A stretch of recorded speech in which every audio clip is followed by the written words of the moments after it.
Short term, just trying to improve communication up and down the chain. Amazingly, we joke about, as wonderful as the officers are at gathering facts outside of these walls, we run on perception inside the walls. And so we want to make sure that we can try to clean up some of those communication issues that we've identified, just to make sure that the message is being accurately relayed, so that the troops not only understand what they're supposed to do, but what we're asking them to do and why we're asking them to do it. Our officers need more information. They need to understand the why behind the what or the how, so that they can feel like, okay, I understand this, and now I can throw my full weight behind it. For some of us that are older, that's harder, because we're like, well, why do they need that? I didn't need that. But I'm also 2 generations removed from the generation that's working now. So we're trying to make sure that those communication issues are polished up some, so that our young officers feel just as attached to the organization as I felt when, I was 22 years old starting here.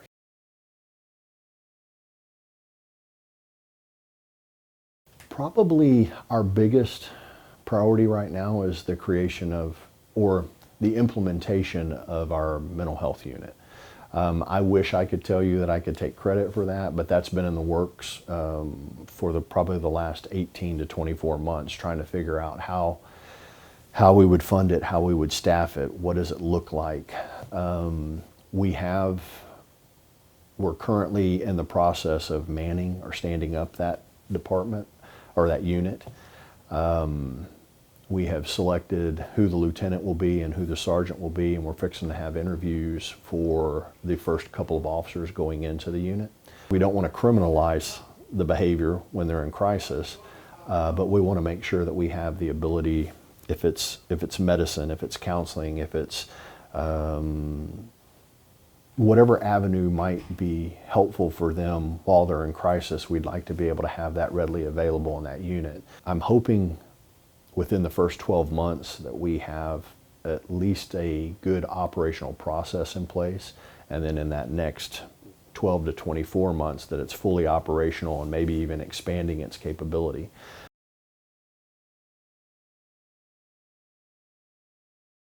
We are not above or below the citizens that we serve. We are a cross-section. Now I'm paraphrasing, obviously. So we need to ensure that we never think of ourselves apart from the citizens that we serve. We are nothing more than a cross-section of the society that we serve.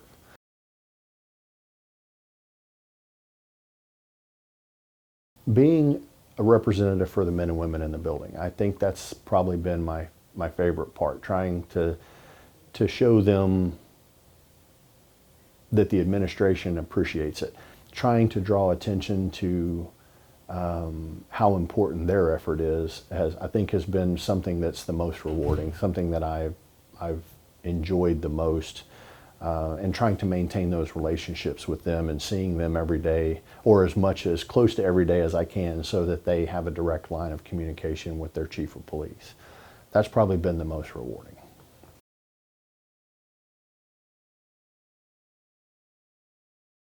I'm, again, blessed to work in League City, because it's much easier to police a community where your officers or your department, your organization has a positive relationship with the community. That's obviously, it's way easier to work in that type of environment.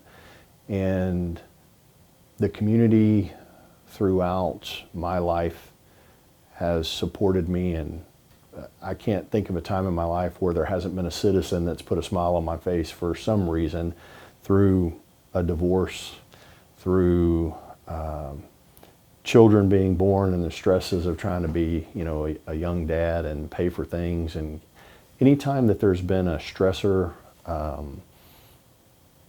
critical incidents in the city and stuff, where I've been on scenes for those, it has never failed. There's been some citizen here that has always done something, said something, offered a handshake, a smile, a hug, something to make every one of those incidents somewhat better.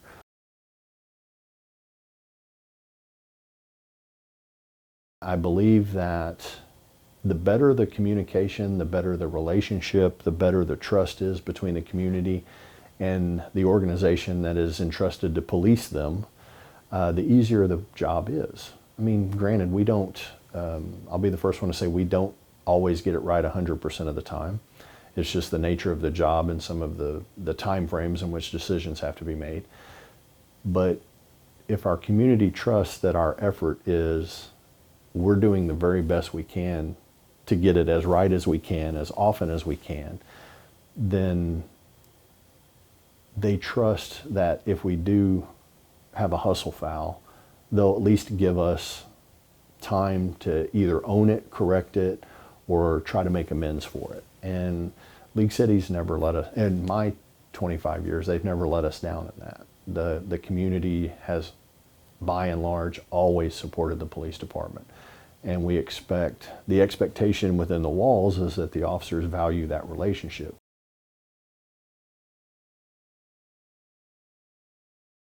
There was always that safety net, even though you were the number 2 in the organization. If you didn't know or were uncomfortable, you're like, well, I don't know, let me go ask the chief. So when I promoted to the chief's position, you assume you know pretty much what the chief does. And I've called Chief Ratliff numerous times since then and said, hey, look, I didn't realize how much stuff you filtered out before it got to Chief Hara and I as the assistant chiefs. So he goes, yeah, you'll get better at it as time goes on, but you really never know what somebody else does until you sit in the chair.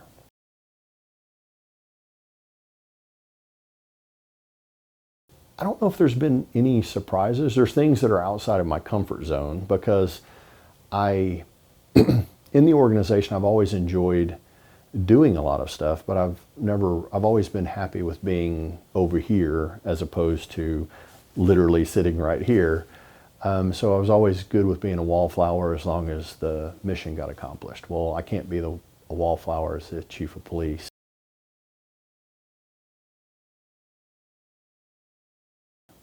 The amount of technology that is at the fingertips of our officers in the car is amazing compared to what it was just 2.5 decades ago. Literally, I could have worked the streets without my computer with a pen, paper, and a key map.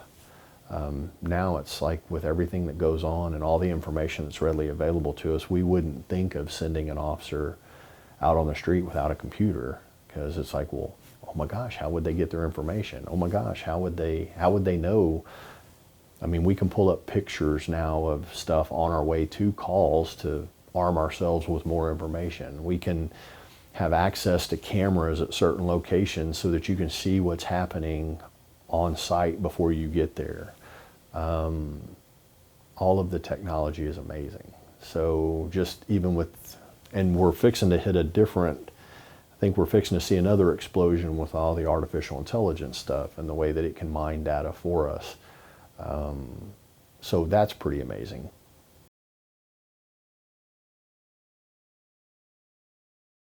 So I spent my first 2.5 years as a police officer with the Pasadena Independent School District. Ended up working as the campus officer at South Houston High School, which is the high school I had graduated from like 4.5 years before. So it was interesting. A lot of the teachers were still there, so it was fun being able to walk the hallways there and see those folks.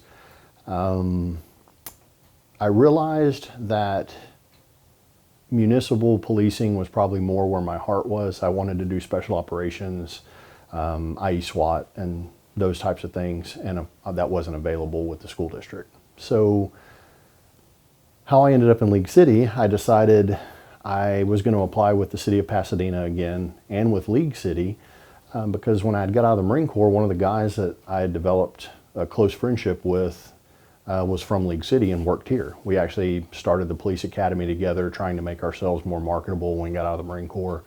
And he had grown up in League City, and so we came down here. I came down, rode around with him a couple of times on patrol, and I enjoyed the city. We still had a pretty rural feel then. I think there was only probably 30,000 people in the city then.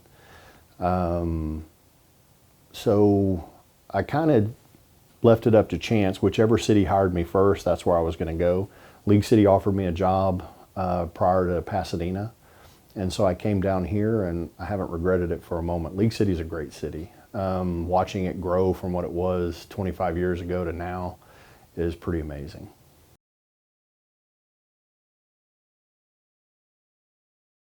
Patrol officer, canine officer, bike officer, Marine Division officer, field training officer, firearms and tactics instructor, auto crimes task force agent,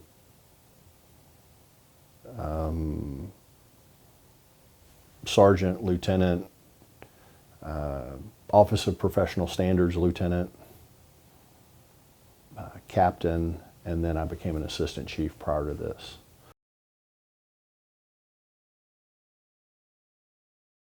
Being able to move around the department, I think really gave me appreciation for what everybody else did to make the whole, or the proverbial wheels on the bus go round and round. And so everybody serves in some capacity to support the overall mission, and if they weren't there doing it, it would make the mission a lot. Somebody's gonna have to pick up that slack. So I think it gives you a better appreciation of what everybody does within the organization.